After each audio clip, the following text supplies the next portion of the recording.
Kalau untuk iktp tidak terdaftar, dia akan merespon ke ini. Nah, ini ada muncul pemberitahuan. Kita coba sekali lagi. Itu muncul pemberitahuan kartu Anda tidak terdaftar. Nah, ya. Ini untuk kartu yang tidak terdaftar. Nah, kemudian saya coba ikat dengan iktp saya. Ini saya sudah nomor seri ID sudah saya daftarkan, saya sudah masukkan dalam program. Kita coba. Nah, ini. Nah, lihat ada saldonya situ 20.000. Nah, kita coba tap sekali lagi. Kita lihat saldo terakhirnya. Nah, berkurang 1.000. Nah, sisa sudah 1.000. Nah, ini setiap kali tap akan terpotong 1.000. Gitu.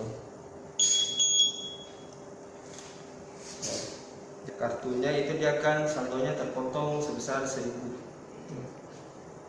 Jadi ini saldonya hanya untuk iktp yang terdaftar dalam program. Jadi kalau untuk iktp lain itu bisa dimasukkan, tinggal kita baca berapa nomor seri yang ada dalam ID-nya baru kita masukkan dalam program.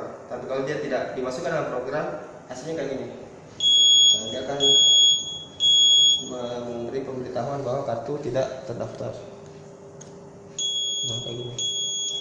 Jadi aksesnya ditolak.